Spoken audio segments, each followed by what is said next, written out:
All right, folks, Mr. D here, and in this video we are going to determine if two events are dependent or independent. So first and foremost, let's get some definitions out of the way. You know the drill. If you want to take a picture, screenshot, do whatever you got to do. So the difference between independent and dependent events are whether or not the occurrence of one affects the other. So if one event happening directly affects the other, then those are dependent. If they have no effect whatsoever on each other, they are independent events. Whenever we're finding the probability of independent, dependent events, we are going to be multiplying the probabilities together here, okay? Multiplying the probabilities together.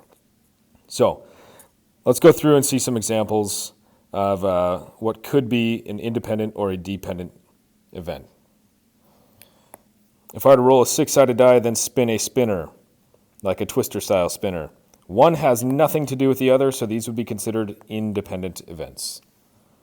Number two, if I pick a flashcard and then another one from a stack of 30 flashcards, well, if I picked one out already, now there's only 29 left, so that does in fact change the probability.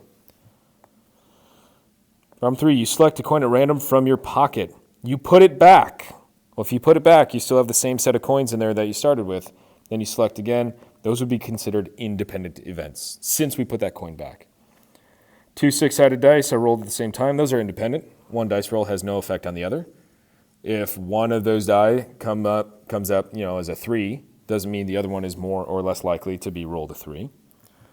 A student selects a raffle ticket from a box and then picks a second one without replacing. Well, since he didn't replace that first one, he has now changed the number of tickets in the box there.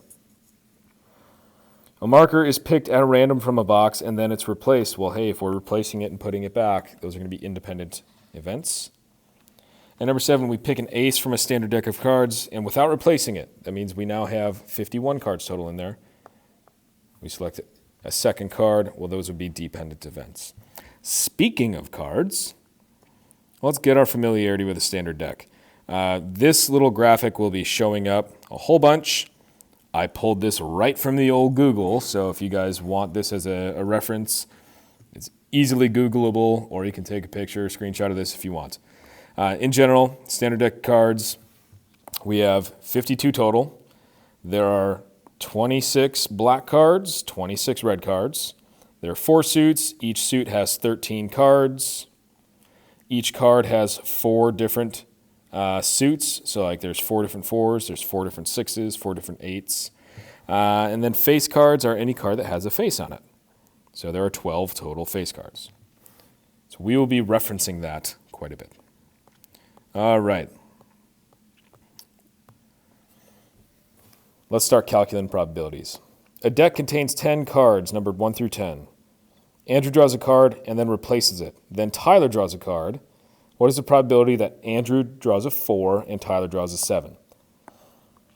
Well, there's only one card in the deck that has a 4 on it out of the 10 total.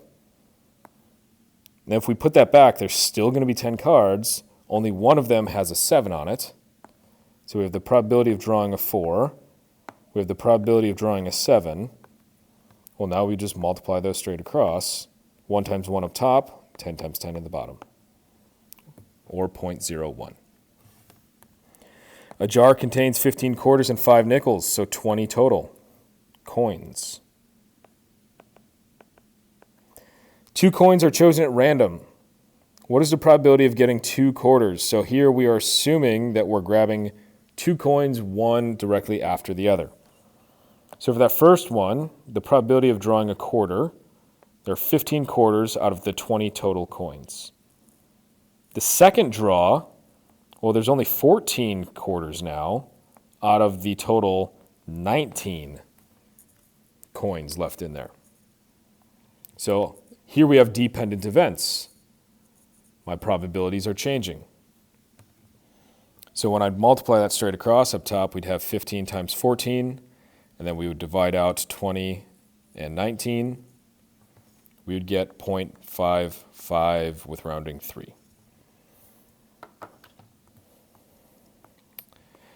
So in general, if we're finding the probability of compound events, whether they're independent or dependent, we are going to be multiplying the two probabilities. So anytime you see one event and then another event, you're going to be multiplying the probabilities. For dependent events, the second probability might change a bit.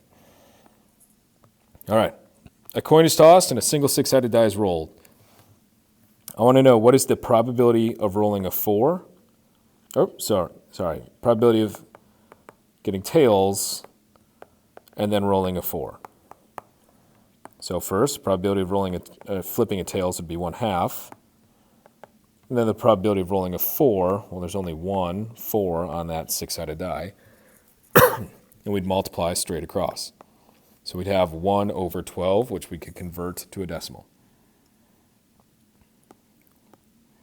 A card is chosen at random from a standard deck of 52 cards. It is replaced and then the second card is drawn. So the fact that we are replacing it tells me we have independent events. So both of these events should be out of 52 then. What is the probability of first choosing a jack and then a 3? So we want a probability of jack and then a 3. Well, there's 4 jacks and there's 4 3s. Multiply that straight across, we'd get 16 over whatever 52 times 52 is. And again, that could go straight into your calculator. There are 4 red, 8 yellow, and 6 blue socks in a drawer. So we have 18 total.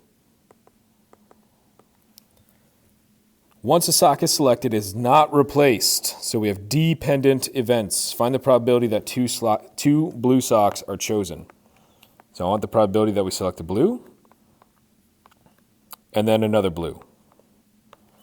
Well, the first blue sock, that probability would be, well, there's 6 out of the total 18. The second blue sock, though, there's only 5 left out of 17 total. And we would multiply those straight across to see what we get. Again, the key phrase here is the fact that it was not replaced. Teacher of a class that contains 12 boys and 16 girls needs to pick 2 volunteers. She randomly selects one student and then another student from the class. Find the probability that. Well, this one's kind of hard to tell if it's independent or dependent. I think it's safe to assume that if she selects a student, she's not going to put that person back into the population pool again, right? So she's going to select a student, and now there's one fewer student to pick from. So I would assume that this is a dependent event. So we're going to have 28 total students, right? That was from the 12 and the 16. We want the probability that she selects a girl and then a boy. Well, we have 16 girls out of the 28 total students. And then on her second pick, there are now only 27 students in that class, but there are still 12 boys in there. So the probability that we select a girl and then a boy. What's the probability that she selects 2 boys? Well, on the first pick, there's 28 total, 12 of whom are boys. On the second pick, there are now only 27 students. And since that first pick was a boy, we would assume that there are only 11 boys remaining to be picked. And with each of these, of course, we'd go to our calculator. We'd multiply straight across. We'd see what we get. All right, next up. Ooh, last one. Speed lesson. You randomly select 2 cards from a standard deck of 52, a.k.a. this guy down here. What is the probability that the first card is not a heart and the second card is a heart? So we have the probability of not a heart and then the probability of getting a heart. All right, so let's get that probability first if you replace that first card. So if we have an independent scenario, that means both occurrences are going to be out of 52. Well, the probability that we select not a heart, if there's 52 total cards, 13 of them are hearts. That means the other 39 are not. So there are 39 non-hearts out of the 52 total. And the second one, there are 13 hearts out of the 52 total. Now the second one is asking, what if we don't replace that first card? Well, the first pick is going to be the same. So 39 over 52. And that second one, there's still going to be 13 hearts if we assume that first pick was a non-heart. but now there are only 51 total cards to choose from. Just like before with both of these, we'd multiply straight across in the top, multiply straight across in the bottom, and we would see what our calculator spits out. All right, that is it for dependent and independent events. The big thing to take away here is if you see two separate probabilities separated with the word and, that means we are going to be multiplying values together.